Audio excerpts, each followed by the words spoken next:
Hi, this is Lazarus Recovery YouTube, and my name's Chuck. And this is the 3 words series to be used by my guys in the house and other people who are in recovery. So it's probably Christian light, but I'm going to try to talk about 3 words from the Bible from strictly a recovery point of view. So I'm going to try to do that with everything I do. I'm trying to translate recovery into Christian and Christian into recovery. So if you're a Christian and you're watching this, I'll try to explain and translate recovery stuff. And if you're a recovery person in AAA, I'll try to translate the Christian into recovery. So it's like Spanish English or something like that. So this is what it is. This is a beginning. I originally did 3 words as a thing that I ran at City Church and Liberty City Church, small recovery group, and I did 3 words. Basically, I started out with 3 words, and then we had a discussion about that or anything else. Typical recovery meeting. You know, what we started out with with some sort of thing to, get the discussion started. Well, we don't have a discussion, but this is basically a teaching. If I'm looking down, I have the words there, so I don't lose my place. But I'm going to start out with Proverbs. Generally, the story is that there was a sort of a Christian recovery group. I don't know whether it's still there in Revere, and their gig is they just go through the Proverbs, and that's a very wise thing because we need wisdom. So the 3 words I'm going to do today, this is Proverbs 1. If you look in the Bible, Psalms and Proverbs are about in the middle of the Old Testament. Look up Proverbs. Proverbs 1. Read Proverbs 1, and you're going to notice 3 words. And I'm going to talk about those 3 words briefly. And then if you have comments, you can comment below. I'll try to put a link. If you don't have a Bible, I'll put a link down there. You write. This stuff that I'm taking it out is NIV, New International Version. It's a pretty good version. Some people like King James. Some people like RSV and stuff like that, or paraphrase, living translations and stuff. I like NIV, so I teach out of the NIV a lot of times. So Proverbs, I'm not going to read it. I might print it up someplace if I get my act together. But the 3 words in Proverbs, read Proverbs 1, and you're going to notice 3 words. And the words are wisdom, fear, and fools. Now, what does that have to do with recovery? Everything. Everything. Because step 1 is about figuring out that you're not the smartest guy in the world. And basically, a fool is a person who thinks he's smart and is really stupid. And it's an incurable disease. Proverbs talks about fools the way people talk about pigs. It is not a compliment. If you read Proverbs, it's a fool is the one thing you don't want to be. And that's why I have it as one of the 3 words, because foolishness is something that if you're an active addiction, active stuff, you are acting the fool. Against all information, you're persisting on being stupid and arrogant and foolish. And that's what a fool is. We'll talk more about it. You'll see it as we go through Proverbs. A fool is somebody that does the most stupid thing. And if you're in recovery, I think if you're honest, you do an inventory honest, you know that you do the stupidest things for reasons you don't really understand. You don't understand why you do that. You're powerless over alcohol. Your life is unmanaged. You're powerless over drugs. You're powerless over food. That's foolish. But it is what we are. We are foolish people, and that's not a good thing. So how do you cure foolishness? You cure it with truth. And the Proverbs says is wisdom. Proverbs is a thing of wisdom. It's a wisdom book. Written by Solomon and a bunch of other people, but that's the theme of Proverbs is wisdom, and that's why it's a good thing for recovery, because step one says we admitted we were powerless over our life. We admit we're stupid. Came to believe a power greater than ourselves could restore us to sanity. You don't need to be restored to sanity if you're wise. You need to be restored to sanity if you're stupid. And I've had people, when I first was teaching this stuff, you say you can't use stupid; it's politically incorrect. It's demeaning. An active drunk and an active addict is, acting pretty selfishly, stupidly. It's when you're an active addiction, you're like a tornado that comes through and wrecks everything and is oblivious to it and just can't figure out why everybody's so upset. That's why we need a cure for being a fool. We need wisdom. And we want to be the fount of all wisdom, and we're the fount of all foolishness. So recovery is all about letting go of our own arrogance and thinking we're smart when we're really not. There's nothing quite like a person in recovery who is a month sober that thinks they know everything. There's nothing quite as, forgive me, foolish as a person who's 5 years sober and they think they have the world by the tail. They know how to stay sober, but they don't know much else. They can be foolish because they've sort of narrowed their world down to just recovery stuff. So if you're 5 years sober, 6 years, 8 years sober, and you're coming in and you're watching this and you're hating me, listen. You got to open your mind and start to consider other things. You know how to stay sober, you know how to stay clean, you know how to stay abstinent or whatever you're doing. But there's a whole bunch of inventory left to do. And that's foolish not to do everything you can do to get better. So wisdom is the topic of this Proverbs, this first thing of Proverbs. Now, the other word I said I was going to use is fear.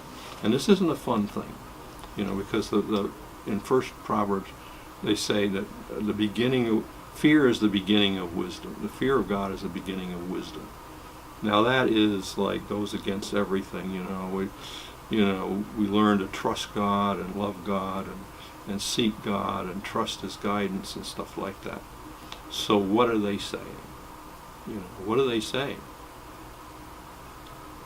I think what they're saying is you have to respect God. He is not a codependent parent that's going to give you everything you want. He has rules. He has ways of going about it. He has ways of approaching Him. If you have sort of oh, I trust God, He's going to take care of me, that's nice. But I'm telling you from experience, He says, ask and you will receive, seek and you will find, knock and the door will be open. He doesn't say, lean back, whistle for me and I'll bring you a nice drink and I'll bring you everything you want. Just whistle and treat me like a servant and everything's going to... He doesn't say that. He says, ask and you will receive. And then in another place he says, you have not because you ask not, and you ask amiss to fulfill the desires of your heart. In other words, God has rules and you have to respect those rules. A fool doesn't respect rules. A fool ends up in jail because he's mad, he's angry, and he breaks the rules, and then he's resentful at society for putting him in jail because he's broken the rules. You know, I think sometimes we don't come to God because we don't want to have a God we have to respect. And when they're talking about fear, they're talking about fear. You know, if you come to Jesus, you know, he's the safe place. That's what God did. God understands he's terrifying because he has all control. And what he did was he provided a place, a safe place to go. He said, you come to Jesus, he paid the price. It's a safe place. You know, I look at you, and if Jesus is in your life, I see Jesus, and I'm not gonna go on your stuff. You know, but you need that cover. So if we don't want to have if we want to have a higher power we're not afraid of, we don't respect, that'll put up with just everything we do, that's foolish. You know, I know this is going against a lot of God as you understand him. Yeah, you can make, that's what they did in the Old Testament. They made gods they could understand. A God that understands is not biblical. You want that, but you don't want to reap the consequences. You don't want to reap the thing of being a fool. A fool doesn't respect God. Doesn't think he has the chops to hold his thing. You know, my daughter tells me about stuff. She's been in the sort of the hood more than I have, and she's, you know, it's a respect thing. I'm learning. I'm not like a big guy that looks like he's like fearful, terrible, fearful, but it's always a respect thing. You know, does the person respect you? Well, if you're out of jailhouse mentality, you know, you have to understand the God that you're calling on is able to do what he says he can do. You know, he has rules, he has the way, and only a fool refuses to look and at least explore. God is merciful because of Jesus, and he's going to teach you a day at a time. But you turn your back, then you're going to do foolish things, because you're going to stumble into traps that you don't even know is there. So fear of the Lord is the beginning of wisdom. You have to respect God and his ways in order to start to get wise. Fools just don't respect God, don't care, do whatever they want to do, and are really, really surprised when things go bad. Wisdom is learning to navigate in God's world, because it is his world. There are fools in it, there are stupid people in it, there are bad people in it, but the wise person learns to navigate in God's world, because God's world is not for just now, it's forever. And we are forever spirits. You know, we're not temporary spirits, we're forever spirits. You know, we are always under his reign, for good or for something less than. Saved by grace through faith. And I say, well, what's that? Saved by grace through faith is a New Testament thing. You know, after Jesus died and was resurrected and stuff like that, they tried to figure out what all this meant. And the guy Paul, he wrote some theology, and God endorsed it by keeping it and not burying it someplace. And it comes down to us. Saved by grace through faith. Galatians, saved by grace through faith. Romans, you know, faith, saved by faith. It's not, we don't earn it, it was given to us. Saved by grace through faith. And hopefully, as we go through all this stuff, we'll, it's a thing that I'm older. I'm getting closer to the end of this place, end of the worldly rules. This place has rules, and we learn to live by the worldly rules, and we usually make a mistake that way.